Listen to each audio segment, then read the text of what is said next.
Welcome back to the Momentum Podcast from Apostolic Center. This week, we pause our conversation on Being Apostolic with Pastor Shine, Brother Shelton, and Brother Jensen to talk about our upcoming youth drama, The Last Plague. Join us as we speak to Brother Matt Pope and Brother AJ Staggs about everything from the process of production of the drama all the way to the spiritual and true meaning behind the story. But don't worry, we'll be back next week on the Momentum Podcast with the final episode of Being Apostolic, so don't forget to come back and tune in and listen. Welcome to the Momentum Podcast by Apostolic Center. I am Matt Pope, and I am joined here today with our student pastor, AJ Staggs, and we're here today to talk about our upcoming youth drama, The Last Plague. It's something we're very excited about here at Apostolic Center, and we thought this would be a good opportunity to share some of the nuts and bolts, behind the scenes, things that are taking place in order to put forth a drama like this, not just from a promotional standpoint, but also there may be churches or people out there that would like to produce or do something like this themselves, and it might be interesting to know a lot of what goes on with that. To start with, we want to share a little bit of the basic information about our program. As I mentioned, it is called The Last Plague, and we'll get into more details as to where that fits biblically and what's going on there. But the performances will be Friday, April 1st, Saturday, April 2nd, and Sunday, April 3rd at 7:30 p.m. every night. Also, if you are interested in getting tickets to that, tickets for all the center seating from the floor all the way up to the risers is $10 per person, and all the seating on the sides from the floor all the way to the risers are $8 per ticket. If you want to get tickets, the box office phone number, which you will get a return phone call if you want to leave a message there, is area code 217-234-6783. Again, that's 217-234-6783.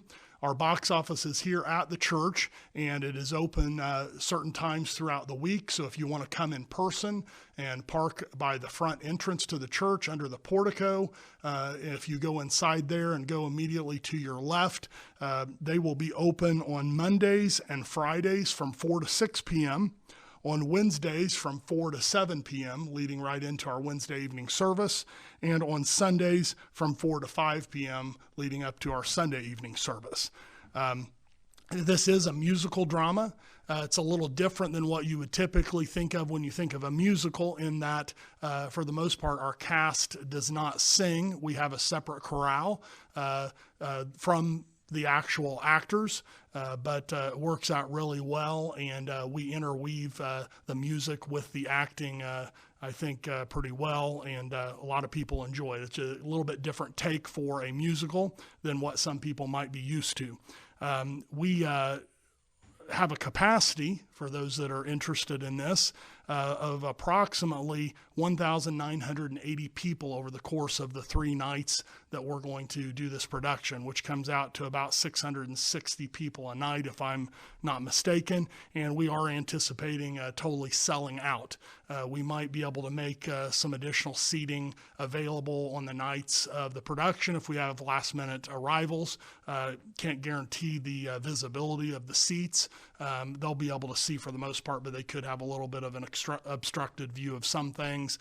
But as a whole, we're looking to sell out and should have a great time. Another thing that I thought would be worth mentioning before we get started on some of our, question and discussion portion is we have a long history here at Apostolic Center of our dramas. In fact, we have done different types of dramatic productions for many, many years, beyond what I'm getting ready to mention here. But for the last 25 years, we have had ticketed dramas where we actually sell tickets and get people to come in that venue.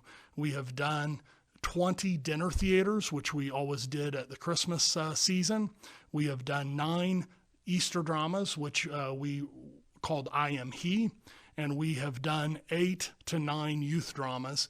The reason I say 8 to 9 is because our last scheduled youth drama was in 2020, and it hit right in the middle of the beginnings of COVID. And so we were within a week or two of performances, and we had to shut things down.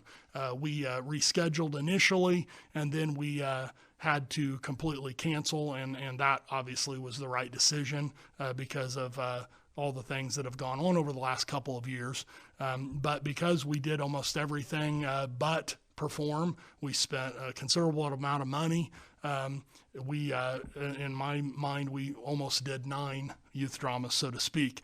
So that puts us at, over the past 25 years, we have done between 37 and 38 large-scale dramas here at Apostolic Center. That has, equivocates to somewhere in the neighborhood, or several thousand people that have been able to come and be a part and see the dramas Apostolic Center has put forth. We've hopefully touched a lot of lives and ministered to a lot of different people over the years, which leads me to kind of the first thing I wanted to talk to our student pastor about, and that is the cancellation in 2020 of Rain, the youth drama we were going to do in that year because of COVID. Was that pretty disappointing? What kind of happened there? Yeah, I mean, everybody put in the time and the practice and obviously the financials to make this happen. Lots of time building set, lots of time acting, singers and musicians working on songs, and soloists practicing, and then the actors obviously memorizing their lines and so on and so forth. Very disappointing. We kept pushing it back, and I believe we ended up canceling it mid-May or something like that. But there was such an anticipation, and we were just excited to do it, and everybody was ready and been preparing, and then just to have it canceled last minute was pretty disappointing. I think I could speak for the majority of the young people and myself that we would have preferred to have done it even if it wasn't a full show or there was very few people there. So definitely disappointing, but I think that sets the stage this year for it to be that much better. So, funny enough, I know when I had to make the announcement, we sent it out via social media to all the young people that we were not going to be able to do the performance. I had a number of responses back of people feeling bad for me that we weren't doing it, trying to encourage me about it. And I was much more concerned about the young people, but it was just kind of funny how that worked out. Yeah, I mean, but you put in the hours too as the director of the drama too, so countless nights practicing and working, and so I mean that's difficult for you guys too, and the sound and lights and everything else that goes into it. So everybody put in a lot, I appreciate that. So with that being said, how has what all happened with that and what we've come through with COVID, how has that affected things this time? It's basically been 4 years since we've done actually taken it all the way to performances and actual youth drama since the last time we did that. So is there a lot of enthusiasm or excitement, and are there any kind of protocols or things that we've put in place to alleviate any potential problems? Yeah, I mean, I think kids are really excited this year. Obviously, Sister Liz and I are in a different role, too, as student pastors instead of being actually in the play or in the chorale singing. But there's definitely a lot of expectation. I see it in the kids. They're really excited to do it. I mean, every kid signed up for auditions. They were excited to be there, stayed late to get their audition in. I mean, auditioning for singing. I think the kids are really, really excited for the opportunity to put this production on, and a lot of these kids are pretty young and this may be their very first time in the drama too, so there's definitely a bunch of new kids that are coming through that haven't had the chance to be a part of this yet. So I think that adds to the excitement, and I'm excited. So absolutely, it's really good for the church. It really is. We may talk about that a little further along, but definitely creates a lot of awareness and excitement around here, even though there's a lot of work involved. So with some of the things we learned and dealt with because of the COVID situation, tell us a little bit about the use of understudies and so forth with that. Yeah, so we thought it would be a good idea this year with COVID and the uncertainty, and you never know when somebody may get sick or have to miss. We thought it'd be a good idea to do understudies, and what that means is basically having actors that are practicing the same role as our main actors and learning all of the parts and practicing in the practices to be on standby just in case one of them were to become ill or, get COVID-19, God forbid. But we thought it'd be a good idea. That way we could continue to do the play. Even if we did lose some of our main actors, we still wanted to have options to be able to portray this play to the public. And we thought it would be a good idea. It's more of a safety net and just a protection just in case. We hope that everybody be fine. But we thought that would be a good idea to do just in case. So. Very good. Our young people are very adaptive, but there's some situations if we didn't have a backup plan, it could derail the entire production. I mean, nobody can learn that many lines in a moment's notice. So, yeah. Absolutely. Absolutely. So tell us a little bit. I think our audience might be interested in the overall theme of this play, where it's at biblically, the context and, some of just the basics of the drama itself. Yeah, so we're this play is based out of the book of Exodus and the 10 plagues that God rained down on Egypt, and we're focusing mainly on the death of the firstborn child, and that's kind of where we're at with this play. And we have 3 different houses in this play. To start, number 1, we have Pharaoh's court. And Pharaoh's court is a type and shadow of Egypt, or type and shadow of the world. And what I mean by type and shadow is it is basically symbolic of the world that we live in today. And then we have Kenaz's house. He's an Israelite. He's a hardworking guy. He's trying to do everything he can to keep his family afloat. And he's caught between a decision of whether to put the blood on the doorpost and protect his firstborn child or make sure he gets the work done for the day. And then we have Caleb's house, which Caleb is the preacher. Caleb is the one that's reaching for Kenaz and trying to help him along. And Caleb also has faith, and Caleb believes what God has commanded the Israelites to do. So those are the 3 different depictions that we'll have in this play. Are there any other themes that are worth mentioning as well that, take place? Yeah, I mean, I think there's a lot of underlying themes that we could, pull out of this. One of the biggest ones is, like we were talking about Caleb, he's got faith, to have faith and trust God. The Bible says, now faith is the substance of things hoped for, the evidence of things not seen. And so we know that faith isn't always what we see, but what we believe and what we're seeing spiritually. And so Caleb getting this command, he didn't see the benefits of it until after he did it. He didn't know whether it was the right thing to do or not, but that's how faith works. And he just trusted what God said. Another thing is we see Kenaz, who is, stuck between those 2 decisions, but I think that really depicts a lot of us today in this day and age. We're busy with work and we're busy with life and we got things we have to get done. But inevitably, it boils down to whether we're going to believe what God is asking us to do, or we're going to trust in our own hands and, try to make things happen for us, because that's very easy for me to do, is to take things into my own hands and try to make it work that way. So those are 2 of the bigger things that stick out to me. And a third thing you could pull is the blood on the doorpost, and that's symbolic of we need to put the blood on the doorpost of our home for protection and for separation, both of those. And so, this play has a lot of good undertones, a lot of themes that I really enjoy, and I think the kids do a great job of depicting those. So, yeah, it's really interesting when you study the Word of God. The blood on the doorpost is very symbolic of all the way to both the sacrifices the children of Israel made and the things God led them to do as their birth as a nation, but then also goes all the way to Calvary and the fact that Jesus died for our sins, blood was shed, so that we could have salvation. Just like then it was an opportunity for them to have salvation. We also have to, through repentance and have to have the blood applied to our hearts as well. Right, and they sacrificed a spotless lamb. The Bible refers to Jesus as a spotless lamb when he went to Calvary. So just very, very neat parallels and definitely things we can apply to our lives in this day and age. So. Absolutely.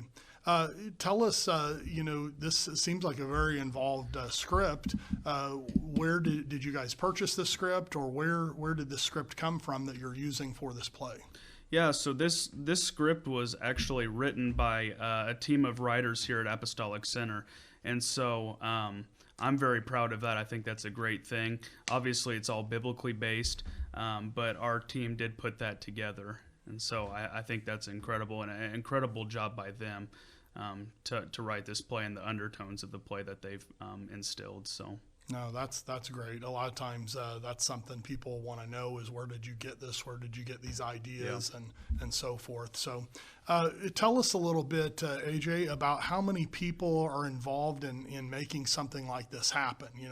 What's the kind of the scale as far as people involved in something like this? I think we have roughly 80 to 100 young people between the ages of 12 and 25 that are going to be either participating in the singing, the musical side of things, the acting, our crowd scenes, even greeting and ushering and backstage props.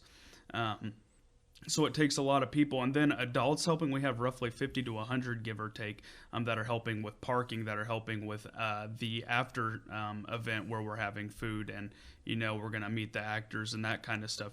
And then the box office tickets. I mean, countless people are helping to make this happen. And so it takes a lot, and we have a great church that's making it happen. So, I mean, our people are incredible. That's impressive, that many people involved all in one thing, and the amount of time I imagine it took, which we'll get into. But where are all these people from that are participating in this? Everyone is from Apostolic Center, and that's what the incredible thing is. And when I came to my first production, to know that this was all put on by one church was just incredible to me. You guys, we don't hire anybody outside. Everybody is, from our church. They practice and they're raised doing this. So it's just really incredible. Yeah, all local talent. That's great. How do you get all these, through the church, of course, but how do you get all these people involved, and what is their acting and musical experience? Are they just coming in and never done anything remotely before, or do they have any kind of training or anything like that? Well, I think the biggest thing that stands out to me initially is the children's dramas that we do around Christmas time. Brother John and Sister Michaela working with the young kids. It's an incredible thing, and it's a great training ground for them where they get experience acting and speaking in front of people and singing and all of this from a very young age. So it starts early here at Apostolic Center. But then we also have Mattoon Youth Choir, where we go and we sing in front of people and we minister and we reach for people. And that's a great training ground for the young people, and they get musically inclined and they sing, whether they have a good voice or not, which is me, who just kind of, thank the Lord I'm singing in a choir.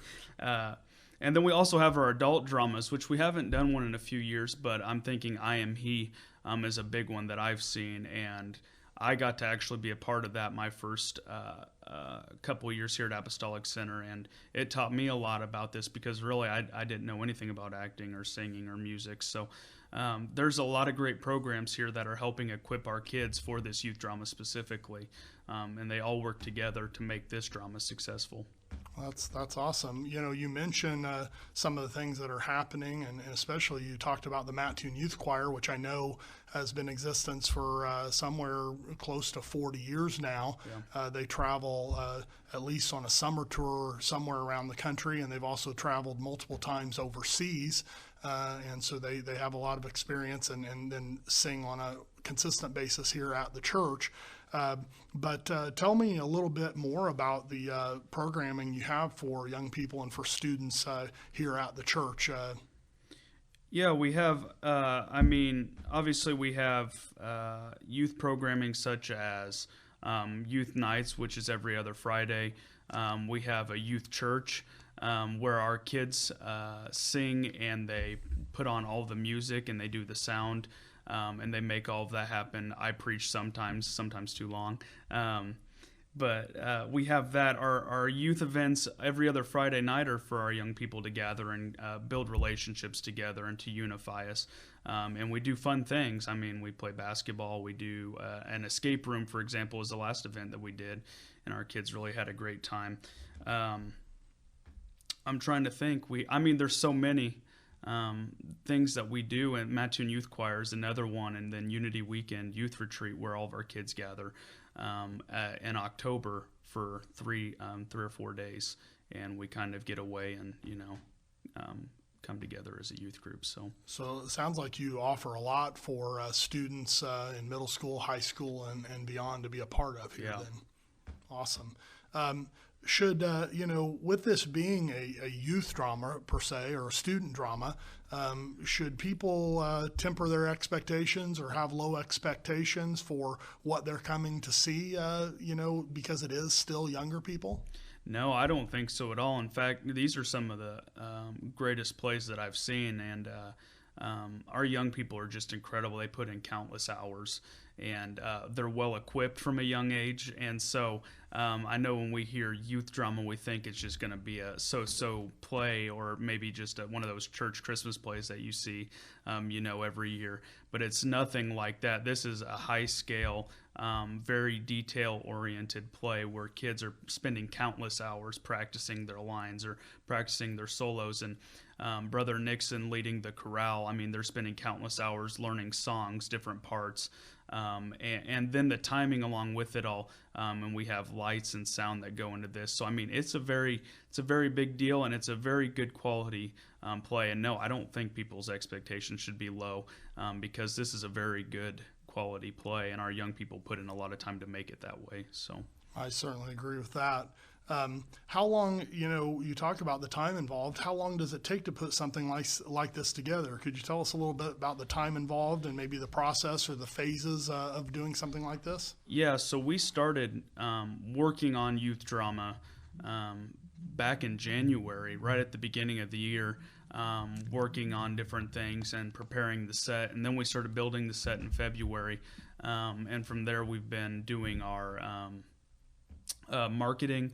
And then the kids started practices just a couple weeks ago, but they've been learning their lines as early as the end of January, right after auditions, and then started line checkups in February. So, we've been working from January, February, now into March, and we haven't even got to the heavier part of it where we do the dress rehearsals, building up to the actual drama. So there's a lot of time and effort that goes into this, and I feel like we probably could have even started earlier if we wanted to.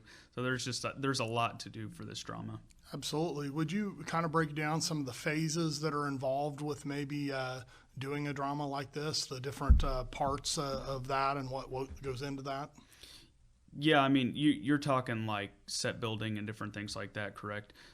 So we started with auditions, and before that we had to have a meeting with the youth kids to even see what they were interested in doing. We like to see what they want to be involved in with this drama. We encourage everybody to be a part, because I think it's a great thing to be a part of.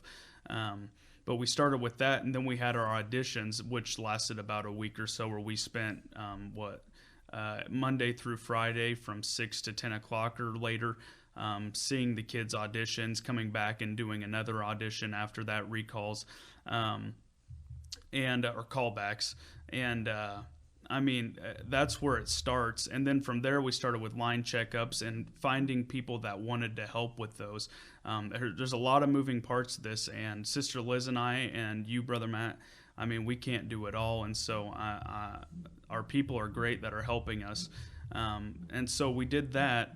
And then we started set building. So we got a group of guys together, and we went to a bus barn where we house our choir buses, and we got all the stuff on a blustery January morning, or February morning, I guess. It was like 15 degrees. And we bring all that to the church, and then we start set building and getting things ready. And then from there, Sister Tammy has been decorating and making it look great. Brother John Wolf and Brother Caden Highland helping build set, Brother Zach Isaacs, and countless others that helped us move stuff in and out. And that set building took quite a while. And now we've moved into the phase of the practices where Brother Austin and Sister Tiana, who are directing our play, are trying to get everything established and getting the kids into the flow of the drama and working out small kinks. And so there's just a lot of different phases to it. But it really is an incredible feat, and there's a lot of moving parts, but that's just props to our people for making it happen. So it sounds like good, 3 to 4 month process minimum to make something like this happen. Yeah, absolutely. And like I said, we could use more time if we really wanted. So, And I think it's probably safe to say one of the reasons that we do it every couple of years and not every year is because of the amount of effort and time and even expense that goes into doing something like that. Yeah, absolutely. Lots and lots of time. Which, speaking about expense, sometimes we get the question asked from time to time. I guess they think because it's a church production, why do you sell tickets? That gets asked quite a few times. How would you answer that? Well, part of that is obviously to cover the cost of the set building and different things. We've made multiple purchases to decorate the set and to get these things, and then the marketing side of things. But the other thing is that we use the funding from this drama to basically fund our youth for 2 years. And so it doesn't cover everything, but it definitely helps, and it makes our youth events more possible, and it gives us a little bit of a budget to work with to make our youth events fun for the kids. And so those are the two main reasons to me why we do charge tickets. And besides that, I mean, it is really a great quality play, and you're not going to get that anywhere around here. So very good.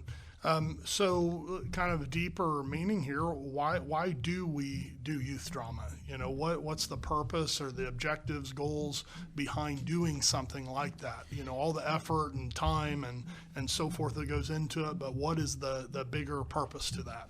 Our goal is to get people here to see our church, to see the property, to feel the presence of God, and that's the biggest to me, is to feel the presence of God, and to see these young people at their best in the hand of God that's on their lives. To me, that's really what it's all about, is getting people here and letting people see Jesus through our young people.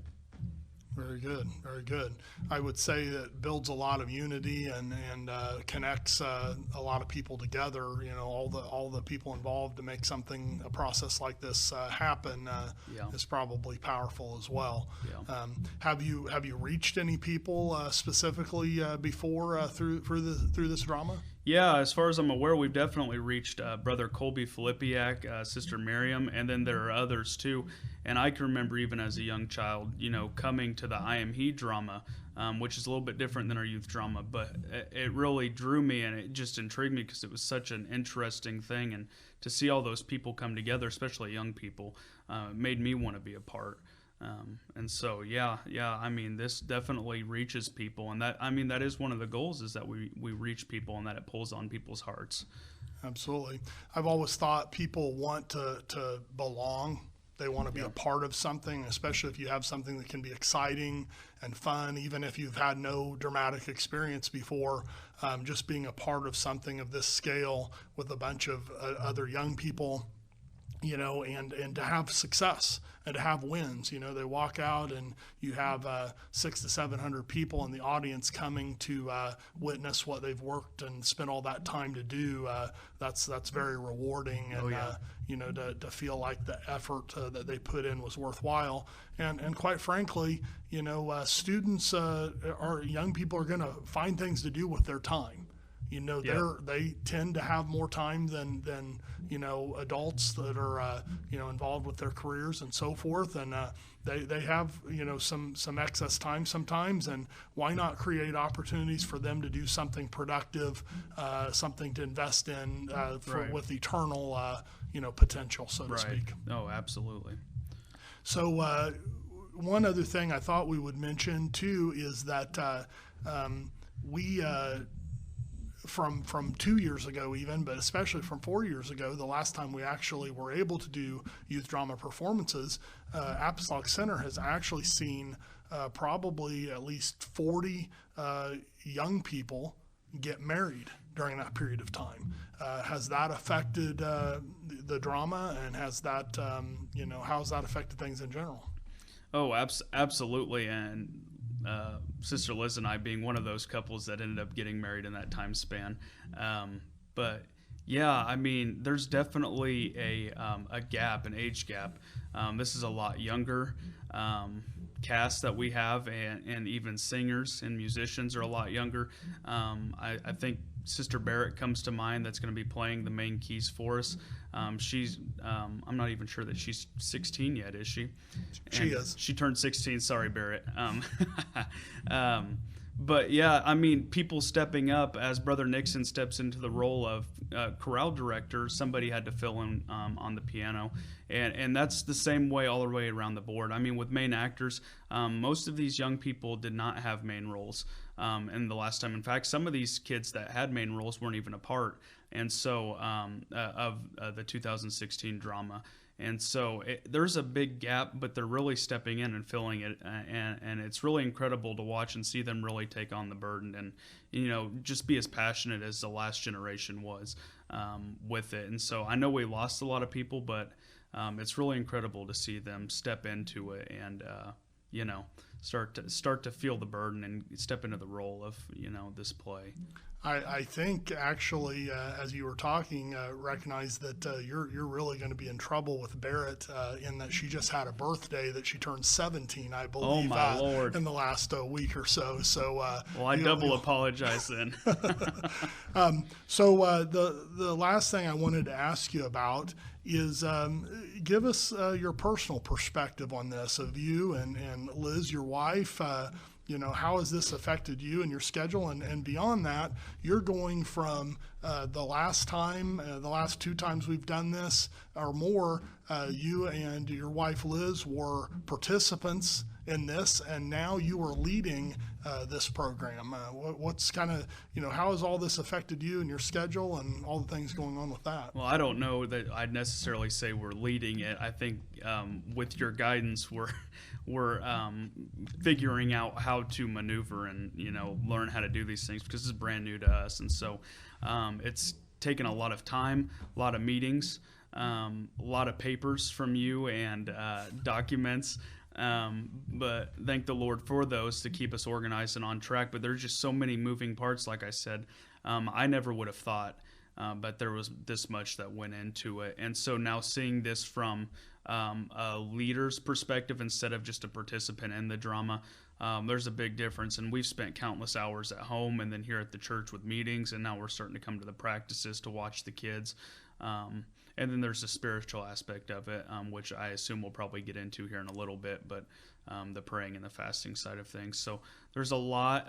It's definitely different. I'm excited to be able to watch and to help the young people instead of necessarily being a part, but something definitely new for us, and there's a learning curve, but with everybody's help, it's going to be all right. And I'm glad for Austin and Tiana, who are stepping into a new role too as the directors of the play, and Brother Josh as a technical director. So just a lot of new changes, and it's exciting. There's a lot to it, but it's definitely worth it. So you mentioned the spiritual side of things, and I would be it would be a shame to not talk about that a minute as well. Is that how does this spiritually affect the young people, and in turn, how does the spirituality make a difference in what comes through in those performances?